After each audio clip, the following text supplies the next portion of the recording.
malaria, diarrhea, and acute respiratory infection reported by the community health works increased a lot all over the time. From the total of malaria cases reported in the country, 7.1% was reported from community health works, and for diarrhea was 18.5%. Community health works play an important role in notification disease. Also, their recorded deaths are not captured by the weekly surveillance reports. The Ministry of Health should continue to invest into community health works program since their intervention benefit the community and contribute to report important infection diseases. Thank you for your time. Thank you very much, Hamida. Now, our next presenter will be Paul on road crash injury surveillance system.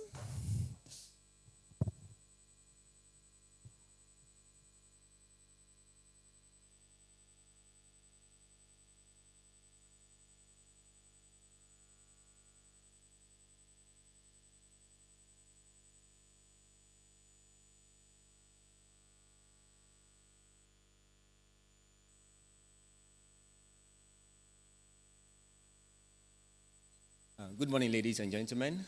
My name is Paul Boatin, and I'm presenting on evaluation of the road traffic injury surveillance system in Ghana. In Ghana, 40 people die every day.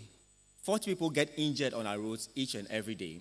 And every 4 hours, one person dies from road traffic injuries. Road traffic injury surveillance was established in the country in 2010. It's important to evaluate the system in order to find out whether the system is being effective and efficient.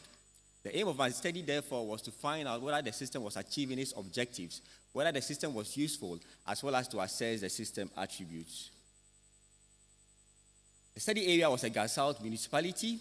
Data collection was done by key informant interview, records review, as well as by observation, and data was analyzed. The case definition was adapted from the IDSR. The system was able to estimate the magnitude of road traffic injuries as well as able to monitor the trends.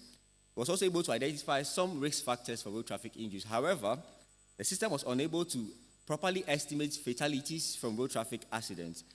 It was also unable to identify some other risk factors. No threshold had been set, and no evaluation of preventive programs was in place.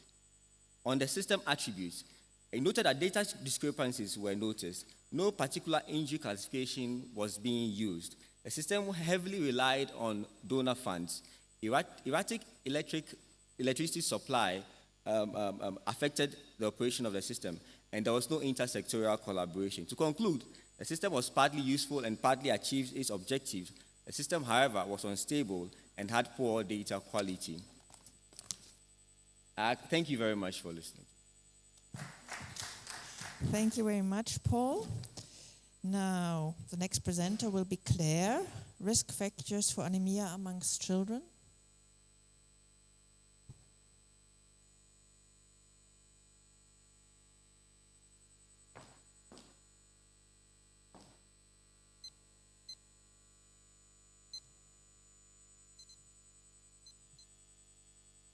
Good morning.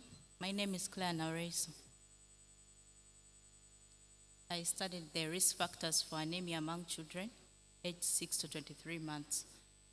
Globally, we have got about a quarter of the population affected by anemia. The bulk of these cases are preschool children. And within the preschool children, we have children 6 to 23 months being most affected. I aimed at identifying the risk factors for anemia in this particular age group. This study was conducted in Hoima Regional Referral Hospital. This hospital is found in Midwestern Uganda. A case was defined as a child with hemoglobin levels below 11 grams per deciliter, and the control had more than 11, equal or more than 11 grams per deciliter.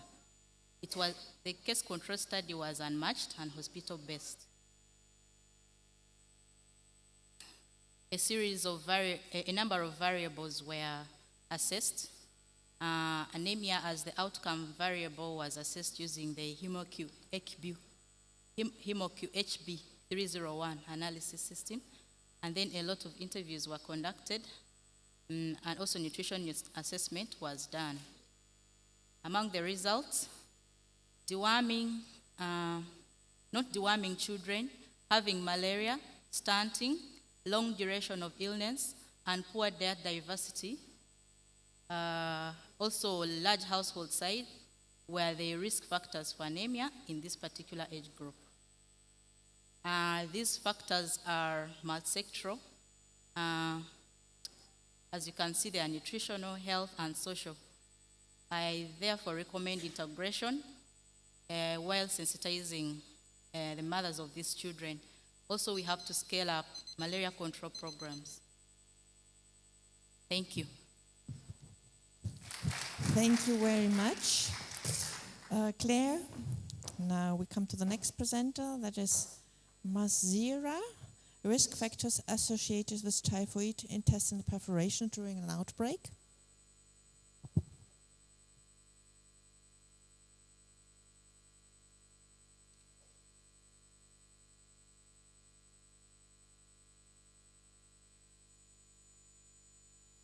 Dear colleagues from the technique, could we have the slides, please?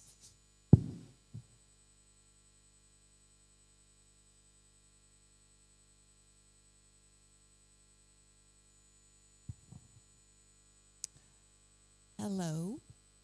IT support, we need the slides.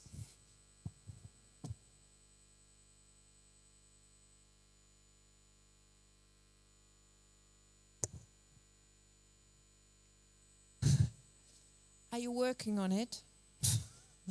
Thank you.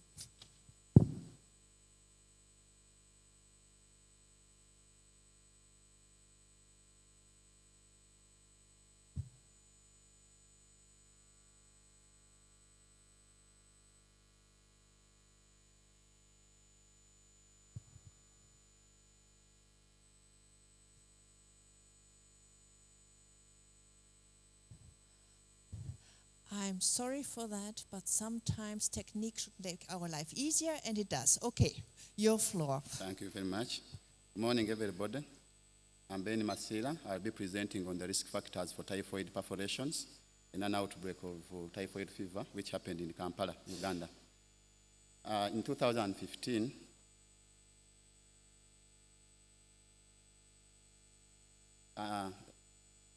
Uganda experienced an outbreak of typhoid fever, which affected over 10,000 people, and surgeons noticed an increase in perforations. So we conducted an investigation to ascertain if there was an increase in perforations, to identify modifiable risk factors, and to inform control measures. We define a case of typhoid perforation as a non-traumatic perforation in the terminal ileum in a patient diagnosed with typhoid fever. That picture was taken by one of our surgeons, perforation in the terminal ileum. Other perforations were non-traumatic perforations in the other areas of the gut. Our controls were residents of Kampala who were diagnosed with typhoid fever during the outbreak. We used a matched case control study, and in our results, you can see a sharp increase in the number of typhoid perforations and other perforations, which started in January with a peak which was observed around March and April. And these two peaks actually corresponded with the peak of the typhoid outbreak in the city.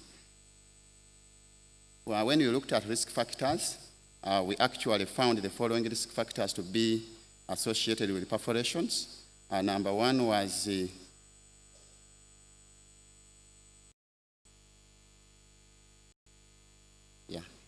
Number one was the duration before seeking medical care, self-medication, and lack of awareness of the outbreak itself in the city. So we made the following recommendations: active community case finding during the outbreak, health education, and raising awareness of among physicians about the risks. I acknowledge the following people, and for any details, please, I will be available on my poster. Thank you so much. Thank you very much, Masira. So then the next presenter is Emeralda. She's around. Emeralda, yes.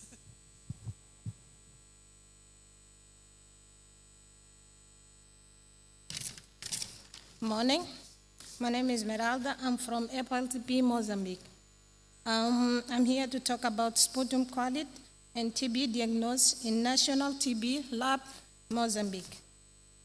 In Mozambique, estimated that TB incidence is about 551 per 100,000 inhabitants. The good quality of the sputum samples are those showed less than 10 leukocytes and more than 25 squamous epithelium and the gram stains.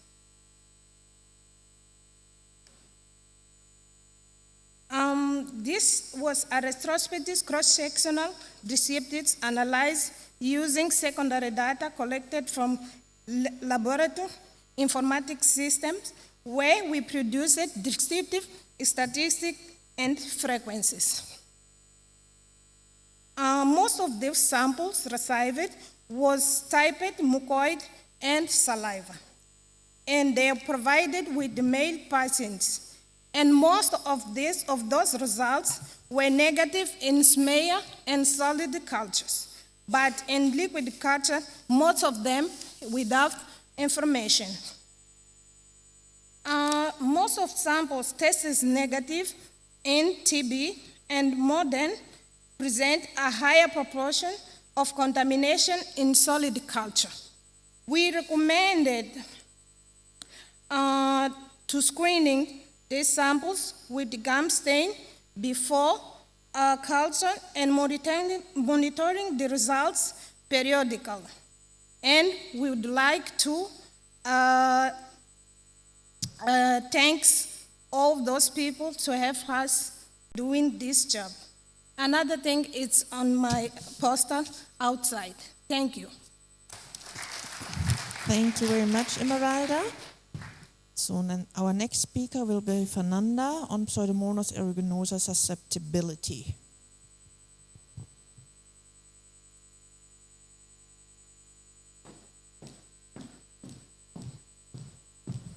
Good morning, everyone. I'm Fernanda from Mozambique FLTP, and I will talk about antimicrobial susceptibility of Pseudomonas isolated in pediatric patients in Maputo Central Hospital between 2011 to 2014. Pseudomonas is an important infectious agent in cases of nosocomial infection due to the spread of multi-resistance to several antimicrobials. So in Mozambique is a very important public health problem because it can increase significantly the burden of morbidity and mortality in hospitalized children. That's why we aim to describe its antimicrobial susceptibility. Well, was made a cross-sectional study based on secondary data from laboratory records from between 2011 to 2014 on Maputo Central Hospital. And the bacteria identification was made with routine methods of laboratory. As results, we found that the antimicrobial susceptibility of the isolates decreased significantly for these highlighted antimicrobials, but we also found resistant strains to carbapenem group. The variation was observed into different sectors of the pediatric department. As a conclusion, we saw that susceptibility of Pseudomonas decreased to gentamicin, ceftazidime, piperacillin, tazobactam, and amikacin, and it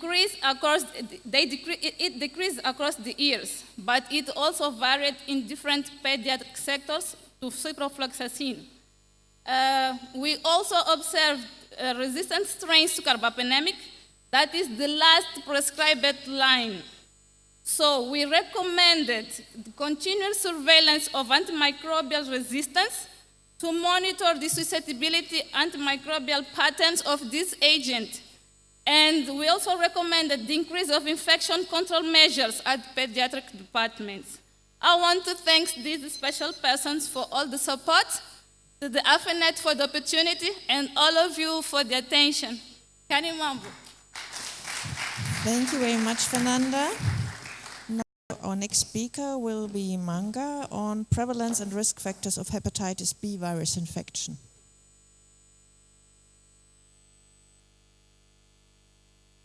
Manga? Not present, so then we move on. Then Silvestro on the prevalence and factors associated with tobacco use among secondary school students.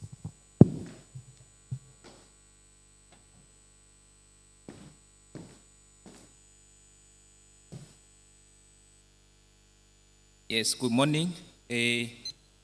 I'm Oja Silvestro, and I'll be talking about tobacco use among secondary school students in Hoima district.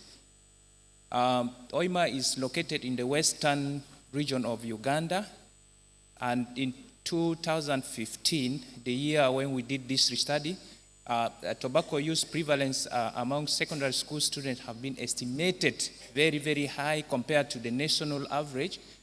And this, the district officials attributed to very high, incidence of illicit drug and alcohol use, which of course is culminating into high school dropout rate. But we had limited data, so we set out to actually determine the prevalence, but at the same time, the factors that could be associated with this prevalence.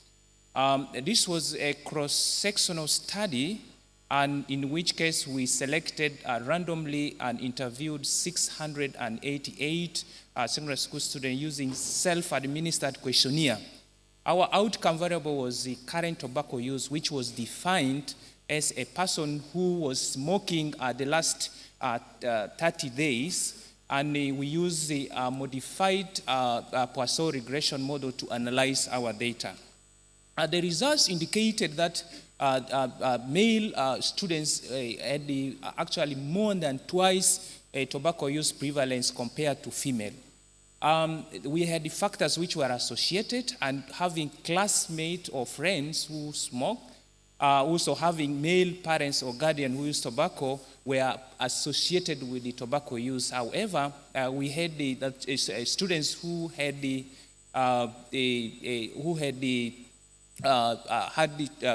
tobacco anti-tobacco messages through radio were having a less likelihood to smoke. So we concluded that tobacco use prevalence was very high among male compared to females, and peer review, peer influences, and of course parents. Male parents was another factor that was initiating this tobacco use. So we recommend continuous use of TV program or radio, or also we can also use social media platform to convey anti-tobacco messages. Thank you. Thank you very much, Silvestro. Now the next presenter will be Odun again, prevalence and factors associated with tobacco use in Nigeria.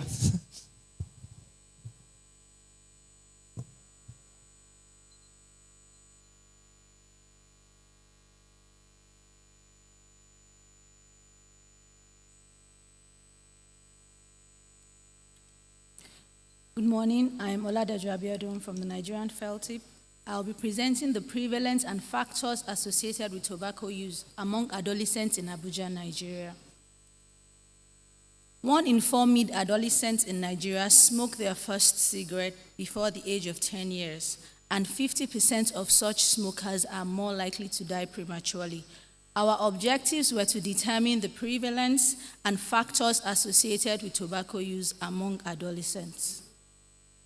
We interviewed 462 adolescents aged 10 to 19 years. An adolescent was determined to have good knowledge if they could correctly state at least 2 ill effects of tobacco use, and determined to find its use socially unacceptable if they answered no to 4 of 7 questions. We determined predictors of tobacco use via binary logistic regression. Our results: 90% were students, 1.3% were current smokers, 21% had good knowledge, and 91% perceived tobacco use as socially unacceptable.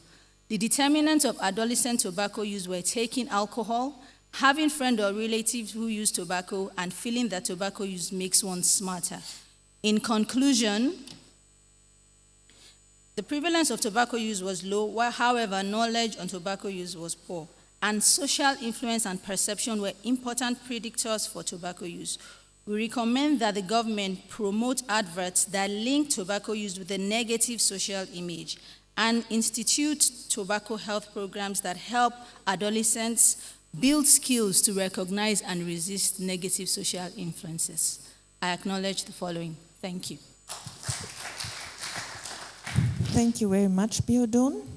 Now the next presenter will Olivia.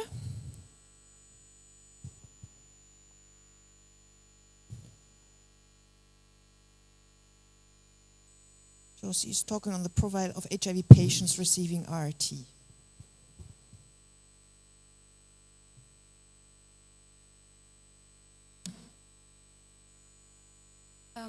Excuse me. Can somebody help me?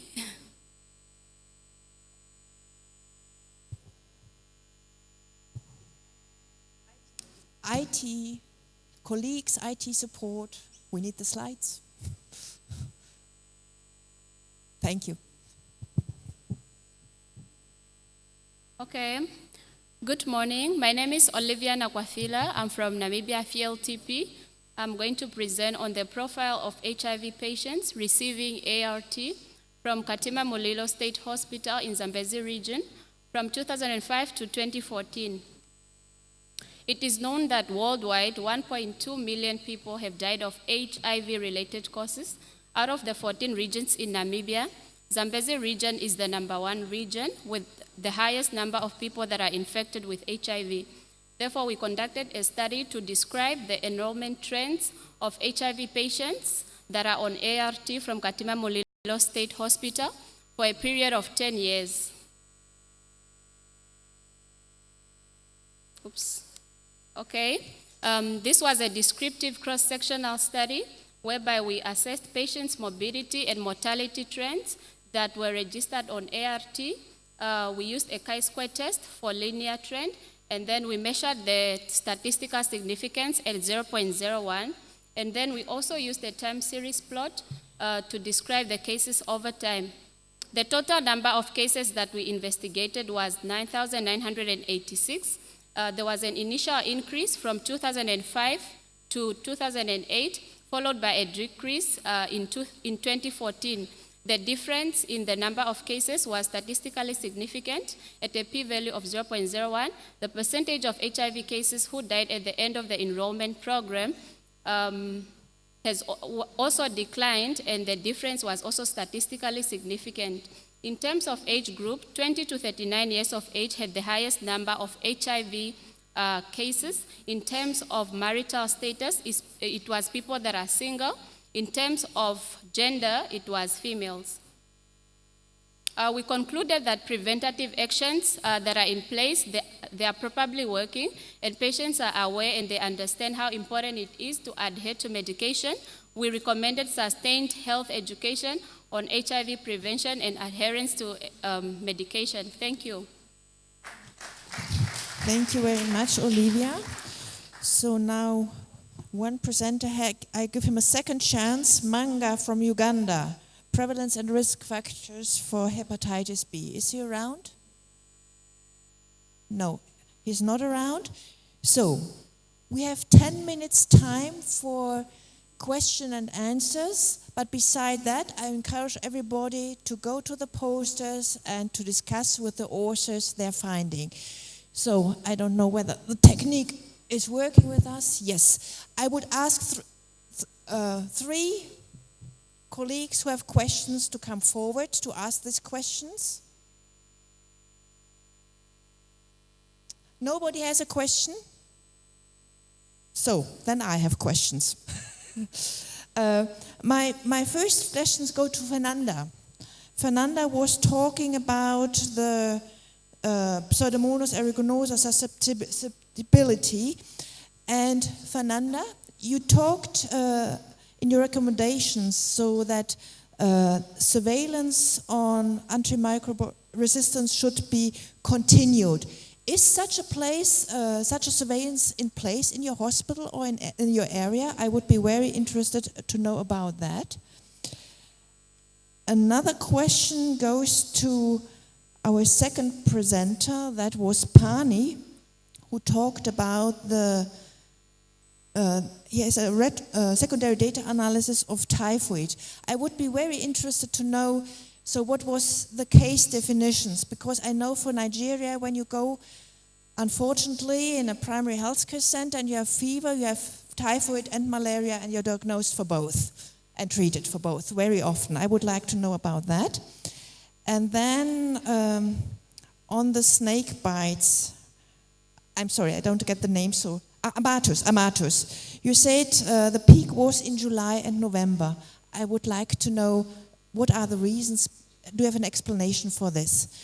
So I would like to ask the three presenters to come forward to provide me some insight. So that is Amatus, Fernanda, and Pani.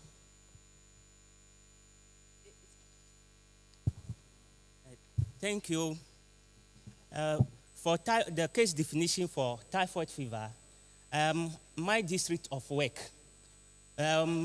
we don't have strong diagnostic. So all diagnoses are based on clinical diagnosis of typhoid fever. So the definition I gave is the suspected case definition, but not the confirmed case definition. And I said we, in our technical guideline, we define typhoid fever as any person with gradual onset of steady, increasing, persistently high fever. So, and it accompanies with chills, malaise, headache, and others. So with this one, the fever is described, which is different from the fever of malaria. This one, it has to take some time. It's progressive, which we use to clinically differentiate it from malaria case definition. Thank you. Thank you very much. Okay, thank you. High cases were recorded in July and November simply because when you look at... Okay, there isn't. Okay. So when you look at my district, almost 98% are farmers, and it's a rural settlement. So July, most of the people are doing a lot of planting on the field, and November, they are harvesting the crops to make a living. Thank you. Thank you for the question. We don't have any surveillance system implemented to nosocomial infections until now. So then it was a little bit misleading that you said continued surveillance in your slide. Yes. Okay, thank you very much. There is a program of nosocomial control infections, not a surveillance system implemented. Okay, thank you so much. So, other questions from the floor? Yes, please. Identify yourself and address. Yes, once again, I'm Moja. It was very interesting to listen from the guy who presented on snake bite. It was very interesting, and he used secondary data, and I think a kind of trend stuff was also indicated. I think it would also be good for us to see, you know, because I know you cannot have a conclusive remark on the secondary data, but what key recommendations that you had regarding this study, because we would want to see, I know you had some public health actions, but more light on what needs to be done in terms of further studies. Do we want to do this, what do I say, analytic study, and maybe a kind of survey to maybe, because we have a particular case, or maybe I would say a particular region having incidents of this, which should recommend further study. I don't know, that kind of things would be helpful for us. Thank you. So, thank you very much. Okay, Mahmoud. Yeah, Mahmoud Dalhad from Nigeria FLTIP. Yeah, Gabi's question was interesting. Generally, snake bite is a problem with agrarian farmers. So in most places where you have snake bites, you tend to have peaks when farmers are going back to the farms. So depending on when the rainy season starts. In Nigeria, we tend to have peaks around April when farmers are going to the farms. Then towards the end of the rainy season, when they are harvesting, it's another time you tend to have snake bites. However, there are a lot of dynamics that also determines incidence of snake bites. Recently in Nigeria, we find some interesting observations. For instance, there is this outbreak of snake bites we had in a community, and what was interesting there is that there was civil conflict, and people left their habitation, and then there was overgrowth of snakes, and then when they returned, there was an outbreak of snake bites. But generally, farming activities determine snake bites. Of course, you may have flooding also determining incidence of snake bites. Thank you. So, thank you very much, Mahmoud. So, with this, I will close this session. Thank you very much to all the presenters. Let's give them a clap. So, I encourage all of you to go upstairs, to have a look at the posters, to engage in discussions with the authors, because I think we have heard some very interesting studies. So please use your time, go upstairs and discuss with your colleagues. Thank you very much.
it a little. Okay. I hope we have the same. By Bisola.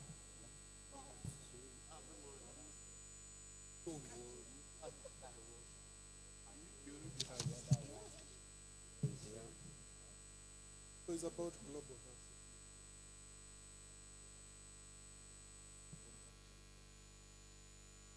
Start at 10.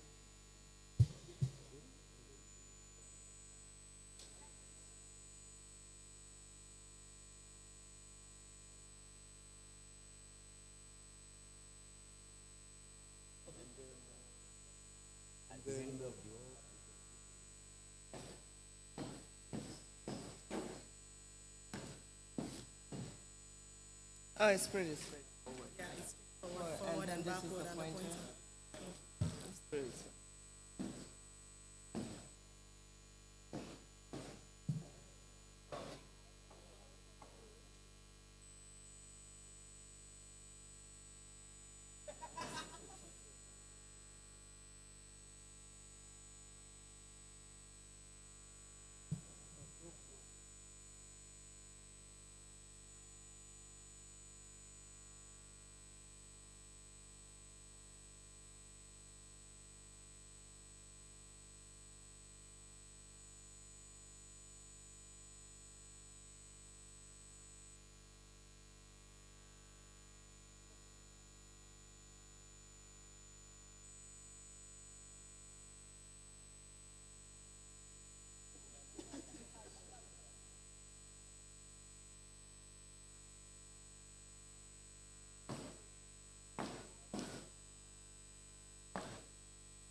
I should have.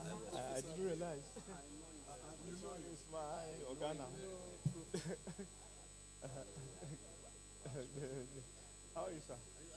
So how Ibadan and no, I don't know. You're always rebranding, sir. You're always rebranding.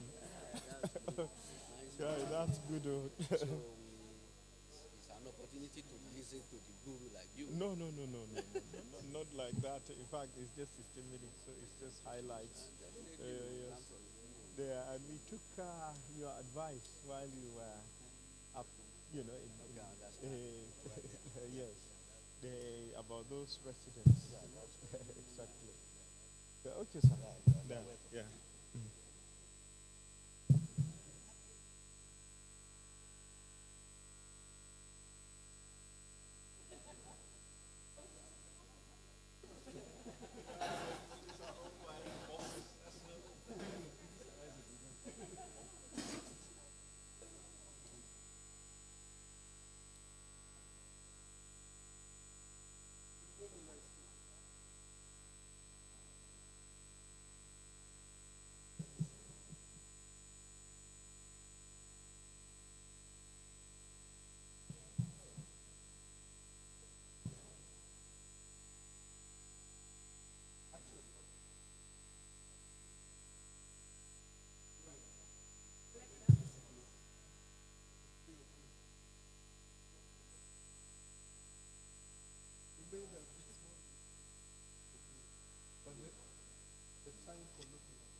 make a quagga from above? On empty disc, yes. Ah, all right.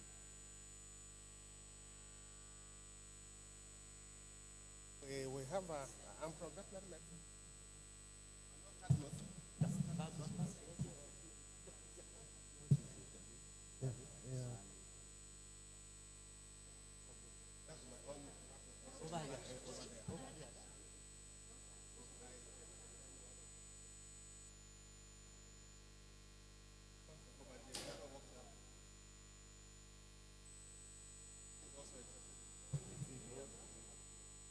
In ABU, we have Professor Abdulkadir.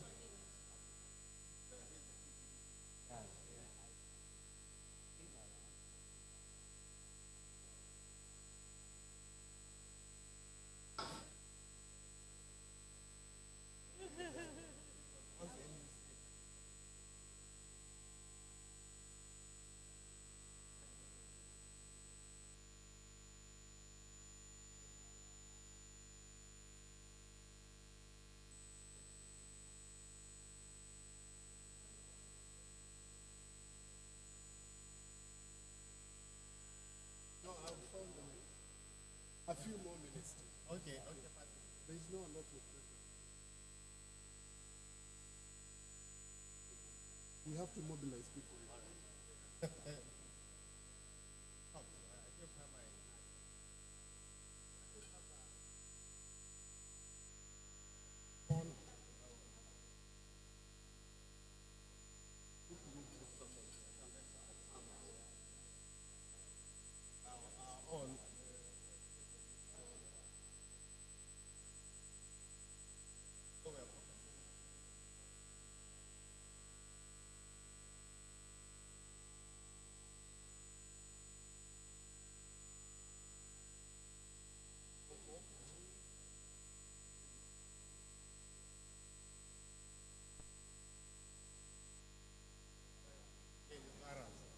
That's the future of NTV. In our own case, I think we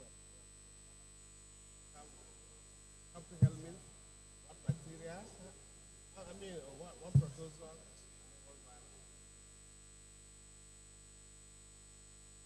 But the way they found that, definitely.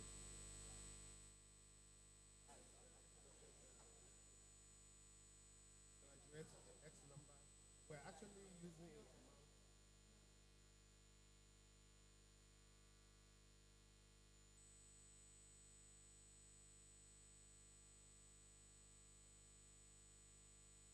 How much money?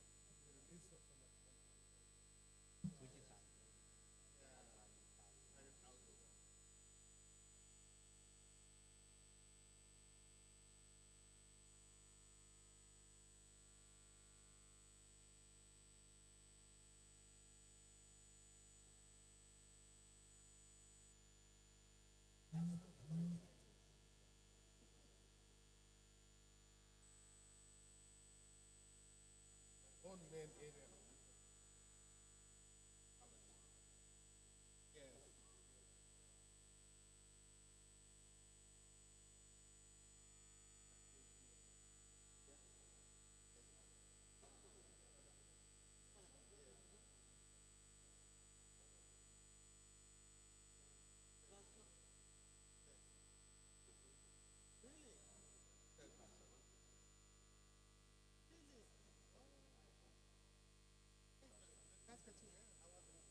Good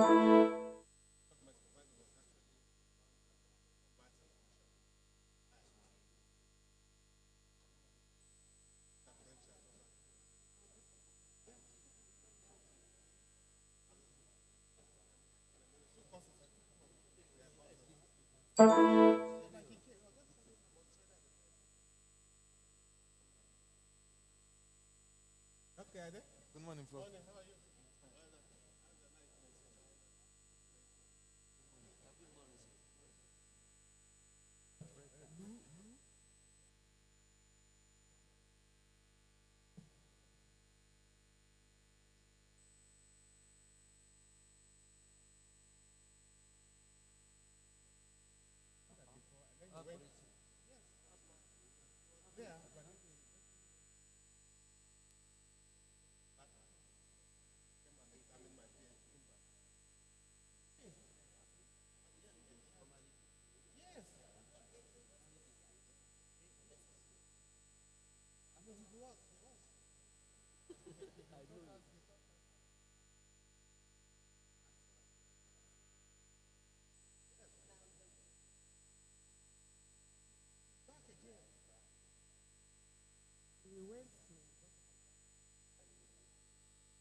This is the CV for all of you.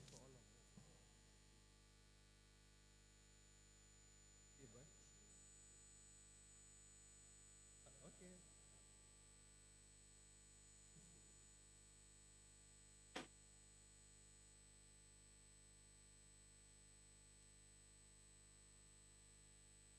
Let me go through happy. Okay, there are three.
will adjust a little.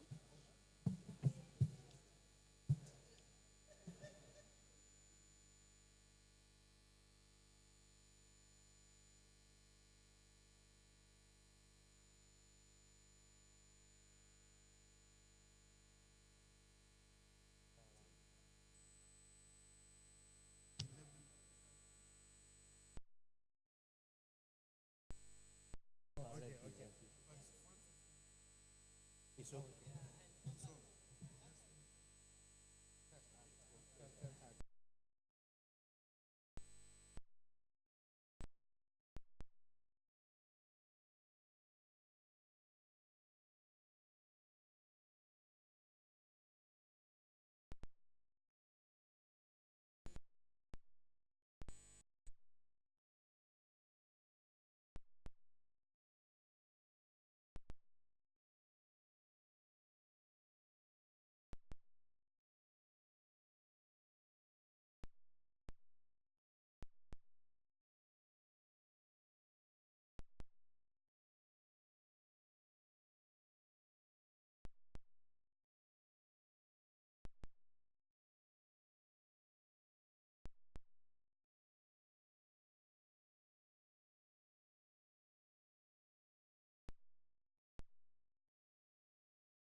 If we're looking at governance, we have issues with